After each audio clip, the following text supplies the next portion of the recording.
que é a teologia Queen. Algum de vocês já ouviram falar sobre a teologia Queen, que não seja o professor Segato?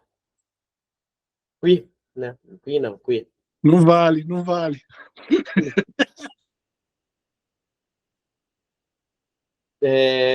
Então, essa teologia queer, o nome queer já diz, estranho, né? Teologia estranho. Que vai ser voltado muito ao homossexualismo. Essa nova teologia. E isso tem abraçado e alargado as portas, assim, com os 2 pés na porta da igreja e tem entrado mesmo. A gente acompanha aí, tem já as igrejas LGBTs, mas esse método teológico, desenvolvido a partir da abordagem filosófica da teoria queer, construído por estudiosos como Marcelle, Lisa, Michel, a Foucault, Gayle, Eve e Judith. E além de outras pessoas que também corroboraram para isso. A teologia queer começa com a compreensão de que há variações de gêneros e desejo queer sempre estiveram presentes na história humana, e inclusive nas traduções da fé e os seus textos sagrados, tanto judaicos quanto bíblicos. Eles pegam alguns trechos e tentam afirmar que desde o princípio há uma aceitação nesse grupo, na Bíblia. Então, essa é a... E convence, tá? É porque a gente não tem o costume de estar lendo, nos aprofundando. Quando eu dei aula sobre casamento, em uma das aulas eu estava falando sobre Ish e Shá. E que antes de serem Ish e Shá, era Ish e Shá junto. O homem em uma composição. Aonde eles pegam esse trecho e se baseia que antes de ter homem e mulher, o homem era unissex. E aí há uma grande... Jônio, explica para eles o que é ish e chá. Ish é a costela, né? Então Isso, costela. isso. Ish e Shá. Vamos lá. E está no trecho lá em Êxodo. E criou Deus, macho e fêmea. E Ish e Shá em uma só composição. E Deus vai fazer o quê? Vai dar, Adão tem um sono profundo, e Deus vai tirar da costela de Adão e vai formar a mulher. E aí já não é Ish e Shá. Aí há uma separação. Agora é Ish e Shá. Homem e mulher. Dentro da costela de Adão. Gênesis, Júnior, Gênesis. Gênesis. Gênesis 2. Você falou Êxodo. Desculpa, perdão, gente. E no capítulo 1, que vai especificar melhor a criação. 1:27, para vocês estarem aí. E criou Deus, o homem, a sua imagem e semelhança. A imagem de Deus o criou, macho e fêmea, os criou. Tá? E quando há essa separação, vai dizer... Aí pega a questão da aliança, né? Que agora eles estão separados, Mas quando eles coabitam, quando o homem e a mulher voltam a se relacionar, agora novamente é uma só carne. Se torna o Ixixá novamente. E uma só carne. Tá? Mas vamos para finalizar. Alguma coisa, Fabiano? Posso seguir aqui? Então, essa coisa de você está no LGBT ainda? Isso aí. Então, essa coisa, você vai falar mais alguma coisa sobre o LGBT ou não? Não, pode falar. Então, a teologia LGBT, é, numa outra oportunidade, a gente vai estar, eu vou estar, eu e o Júnior vamos estar destrinchando tudo isso aí, sobre essa teologia LGBT. Foi investido, gente, 8 milhões de dólares nos teólogos do LGBT aqui nos Estados Unidos para trazer essa concepção teológica. E eles fizeram até agrupamentos, para você ter uma ideia, de grupos de 5 para ir em igrejas para fazer questionamentos sobre os versículos que falam sobre o LGBT, a questão do homossexualismo dentro da proibição bíblica. Então, e a pegada era: você chegava para a pessoa e perguntava se ele falava o hebraico ou o grego, e eles já sendo formados em hebraico e grego, esses teólogos da teologia queer, faz o questionamento e quando o pastor responder que não, ele vai atacar o versículo em hebraico ou grego, dos 3 versículos do Velho, dos 3 do Novo, e fazer a argumentação com aquele pastor. Como aquele pastor ele vai tratar de uma coisa assim bem simples, né? Ele assim, não vai pensar que é um ataque, às vezes eles caem nesses tipos de coisa.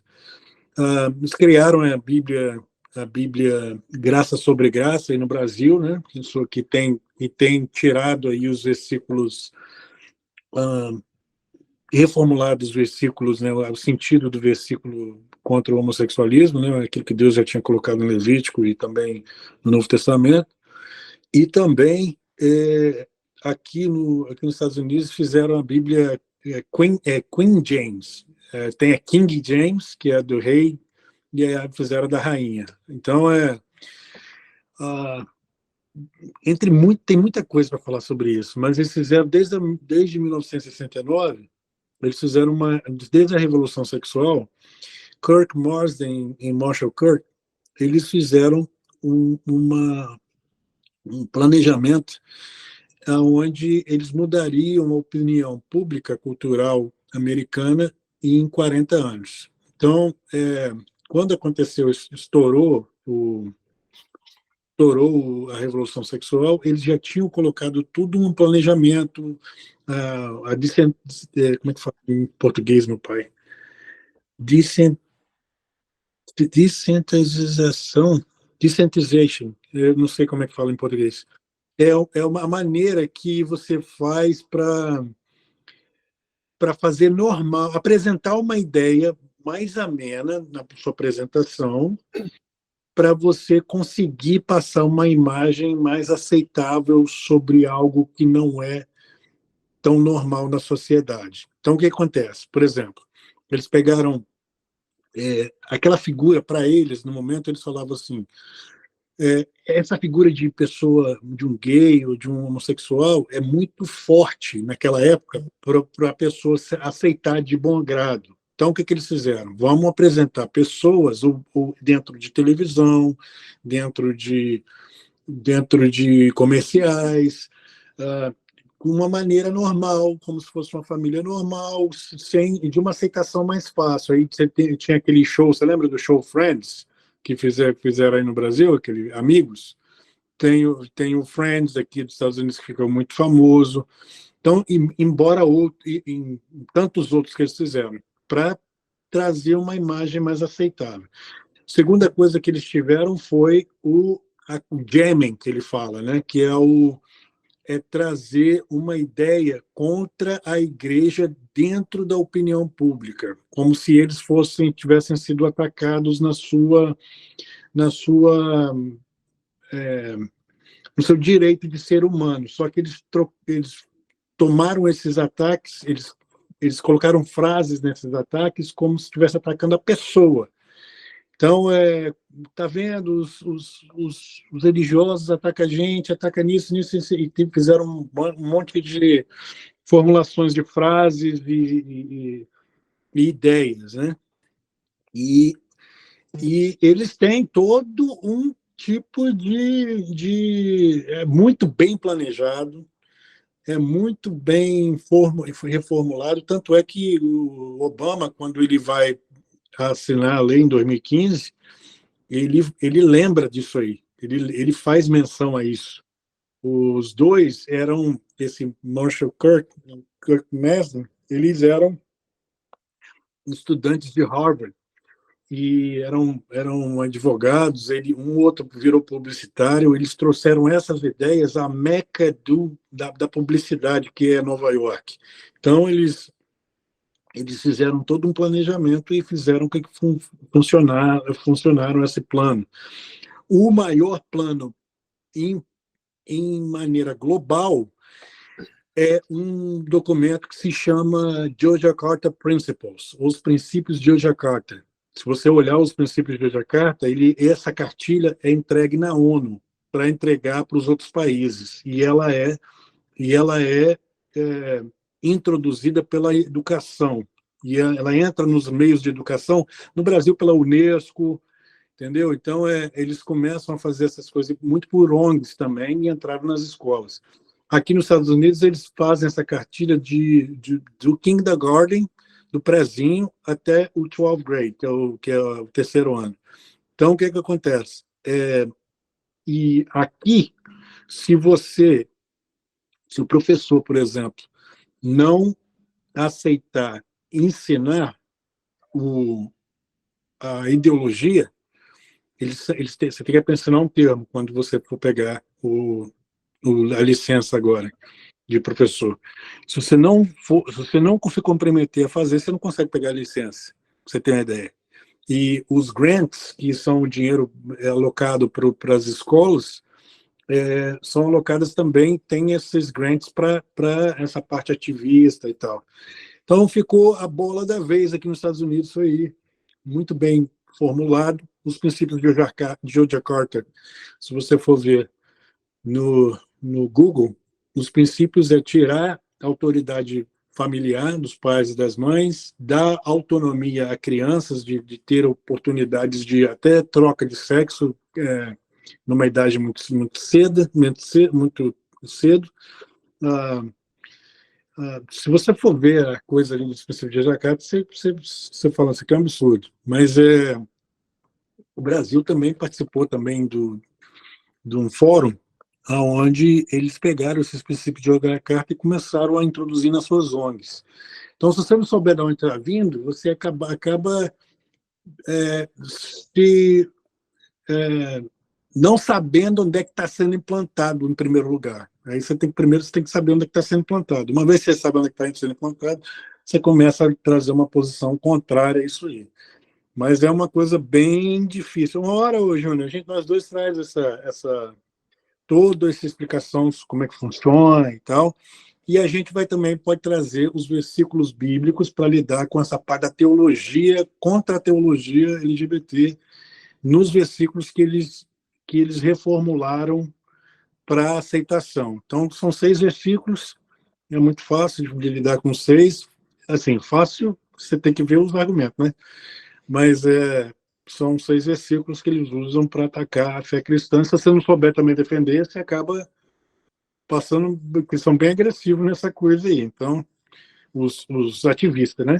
Os ativistas são bem agressivos nessa coisa aí. Você vê por aí no Brasil aquele debate que foi tão famoso da Lana Rhoades, né? A Lana Rhoades contra o César Cavalcante, né? E o César depois também pegou um outro aí, um pouco tempo atrás, um outro pastor do LGBT aí que foi em um desses debates, e o César Cavalcante, como está muito bem preparado, ele conseguiu rebater essas ideias, né?